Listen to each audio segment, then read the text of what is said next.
Hello అండి, బొంబాయి రవ్వతో simple గా రవ్వ కేసరి ఎలా ప్రిపేర్ చేసుకోవాలో చూసేద్దాం. ఆన్ చేసి కళాయి పెట్టేసుకుని 2 టేబుల్ స్పూన్ నెయ్యిని యాడ్ చేసుకుని నెయ్యి కొంచెం మీటిన తర్వాత అందులోకి మీకు నచ్చిన డ్రై ఫ్రూట్స్ వేసుకొని ఫ్లేమ్ లో డీప్ ఫ్రై చేసి బౌల్లోకి తీసుకొని పక్కన పెట్టేసుకోండి. కళాయిలోకి 1 టేబుల్ స్పూన్ నెయ్యిని యాడ్ చేసుకొని నెయ్యి కొంచెం కరిగిన తర్వాత లోకి 1 కప్పు బొంబాయి రవ్వని యాడ్ చేసుకొని లో ఫ్లేమ్ లో టర్న్ చేసుకొని రవ్వనైతే వేయించుకోవాలి. కలబెట్టుకుంటూ మధ్య మధ్యలో రవ్వ వేగేలోపు వేరొక బౌల్ పెట్టుకొని అందులోకి 1 కప్పుకి 3 కప్పులు వాటర్ని యాడ్ చేసుకుని స్టవ్ మీద పెట్టేసుకుని వాటర్ని అయితే బాగా మరగనివ్వాలి కదా. ఇక్కడ రవ్వ అనేది లైట్ గోల్డెన్ షేడ్లోకి అయితే వచ్చేసింది. ఇలా వేగితేనే పర్ఫెక్ట్గా ఉన్నట్టు.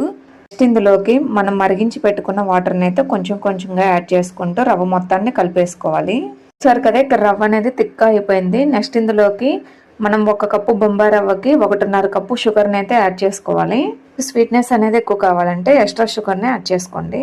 ప్రాసెస్ మొత్తాన్ని లో ఫ్లేమ్లోనే రవ్వను కలబెట్టుకుంటూ కుక్ చేసుకోవాలి.